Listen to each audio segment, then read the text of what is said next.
Miguel despertaba cada mañana con el eco distante del tráfico sobre su cabeza, un rugido constante que filtraba a través de las grietas del concreto. Vivía en las alcantarillas de la Ciudad de México desde hacía 5 años, después de que un accidente en la construcción lo dejara sin trabajo y sin techo. Las ratas eran sus vecinas más fieles, y el olor a humedad y desechos se había convertido en su segunda piel. Recorría los túneles con una linterna improvisada hecha de un celular viejo y pilas robadas, buscando cables de cobre o cualquier cosa que pudiera vender en el mercado negro para comprar tortillas y agua embotellada. Una noche de junio, mientras seguía un conducto que parecía más amplio de lo habitual cerca de la zona de Polanco, tropezó con una rejilla suelta.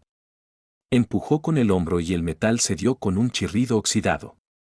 Al otro lado no había más cloaca, sino un pasadizo estrecho de servicio, con tuberías limpias y un leve olor a cloro. Caminó agachado durante casi una hora, guiado por el zumbido de bombas de agua, hasta que encontró una escalera metálica que subía. Empujó la tapa y emergió en un sótano amplio, lleno de cajas de vino y muebles cubiertos con sábanas blancas. El silencio era absoluto. Subió las escaleras y se encontró en una mansión vacía, con pisos de mármol que brillaban bajo la luz de la luna que entraba por ventanales enormes. Era verano y los dueños, una familia de millonarios que vivía entre México y Miami, solo usaban esa casa en invierno o para fiestas ocasionales. Miguel exploró habitación por habitación, cocinas con electrodomésticos que brillaban como joyas, dormitorios con camas king size que olían a lavanda fresca, y un jardín trasero con piscina que reflejaba las estrellas. Esa primera noche durmió en una de las camas, envuelto en sábanas suaves que contrastaban con sus ropas mugrientas. Al amanecer, se bañó con jabones importados y comió de la despensa repleta de conservas y vinos caros. Sabía que no podía quedarse para siempre, pero por primera vez en años sintió algo parecido a la paz. Regresó a las alcantarillas durante el día para no levantar sospechas, pero cada atardecer volvía por el mismo pasadizo. Descubrió que no era la única mansión conectada de esa forma. Los túneles de servicio y drenajes pluviales enlazaban varias propiedades en esa colonia exclusiva, abandonadas durante los meses calurosos cuando sus propietarios huían al extranjero o a casas en la playa. Había una con un cine privado, otra con gimnasio y sauna, y una tercera con biblioteca llena de libros que Miguel nunca había imaginado tocar. Empezó a leer por las noches, empezando por novelas sencillas y avanzando a tratados de historia que le abrían la mente a un mundo que siempre había estado arriba, fuera de su alcance. Con el tiempo, Miguel se volvió más audaz. Limpiaba sus huellas, usaba guantes para no dejar rastros y aprendió los horarios de los vigilantes que pasaban cada 3 días. En una de las mansiones encontró ropa de su talla en los closets, camisas de diseñador, pantalones que le quedaban perfectos. Se miraba en los espejos y apenas reconocía al hombre que veía, barba recortada con tijeras de cocina, cabello peinado, ojos menos hundidos gracias a las comidas regulares. Empezó a soñar con quedarse, con inventar una identidad falsa y vivir como ellos. Pero sabía que era temporal, que el verano terminaría y los dueños regresarían. Una tarde, mientras exploraba una mansión más grande en las afueras de la zona, oyó un ruido en la cocina. Se escondió detrás de un mueble y vio a una mujer joven revisando los cajones. No era una ladrona común, vestía ropa cara pero sencilla y parecía buscar algo específico. Se llamaba Laura, hija de uno de los millonarios, que había regresado antes de tiempo por una discusión familiar. Miguel pensó en huir por los sótanos, pero ella lo descubrió. En lugar de gritar, lo miró con curiosidad. ¿Quién eres tú?, preguntó ella, más intrigada que asustada. Miguel inventó una historia sobre ser un trabajador de mantenimiento que había entrado por error. Laura no le creyó del todo, pero en lugar de llamar a la seguridad, le ofreció un vaso de agua y conversaron. Ella estaba harta de la vida vacía de lujos, de fiestas sin sentido y de un padre que solo pensaba en negocios. Miguel, por su parte, le habló con honestidad cruda sobre las alcantarillas, sin adornos. Esa noche compartieron una botella de vino y por primera vez en su vida, Miguel sintió que alguien lo veía como persona y no como desecho. Los días siguientes se volvieron un secreto compartido. Laura le mostró rincones de la ciudad que él solo conocía por debajo, terrazas con vista al castillo de Chapultepec, restaurantes donde probó platillos que nunca imaginó.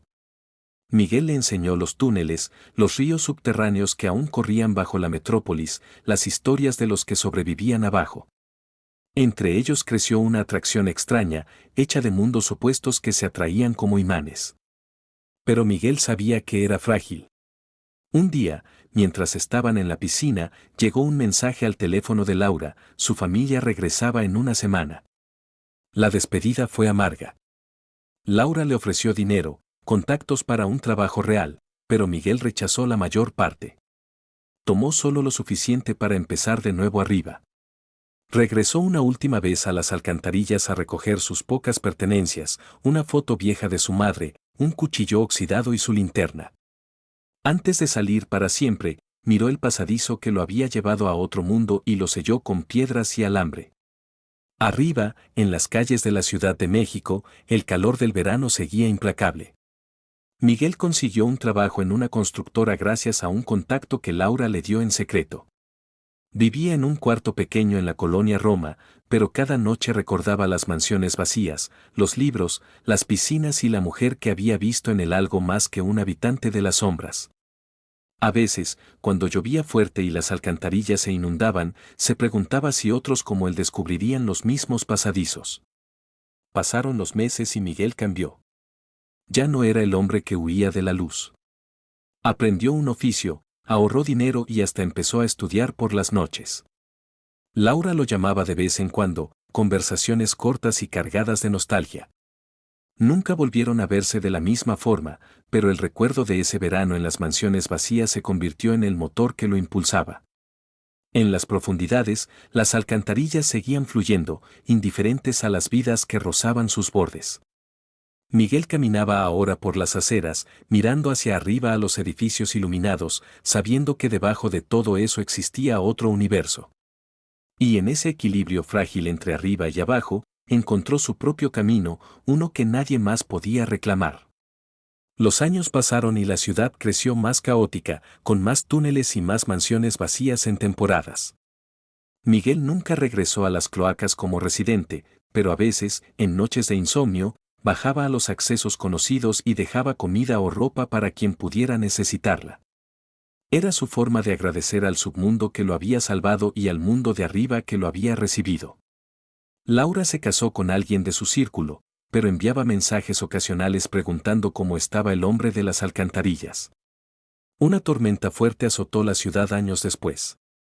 Las alcantarillas se desbordaron y muchas casas se inundaron, incluso algunas de las mansiones. Miguel, ahora supervisor en su trabajo, ayudó en las labores de rescate. Mientras bombeaban agua en una de las propiedades que conocía bien, encontró su vieja linterna flotando en el sótano. La recogió, sonrió y la guardó en su bolsillo. Era un recordatorio de que los mundos se tocaban, que un hombre podía subir desde la oscuridad sin olvidar de dónde venía.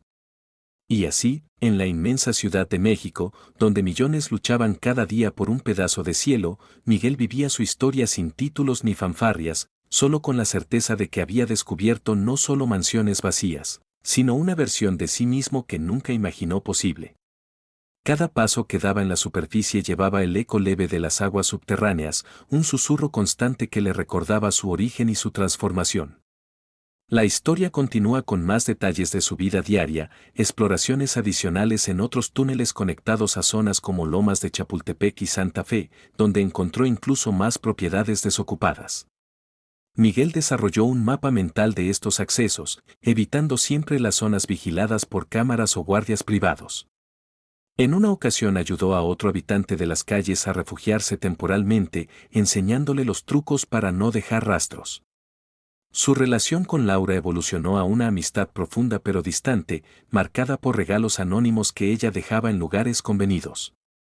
Miguel invirtió su dinero en cursos de plomería y electricidad, irónicamente, convirtiéndose en experto en sistemas que mantenían esas mansiones funcionando.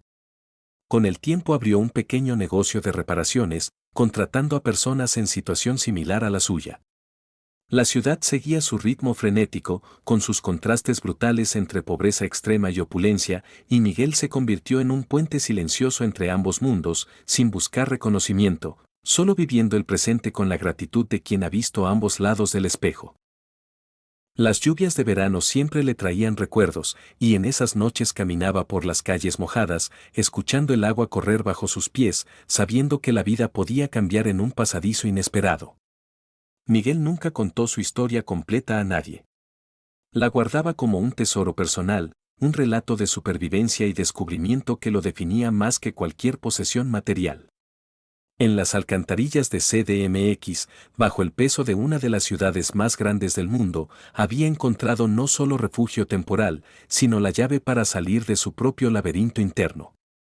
Y mientras la metrópolis palpitaba arriba, él seguía adelante, un paso tras otro, con la certeza de que las mansiones vacías del verano habían sido solo el comienzo de algo mucho más grande.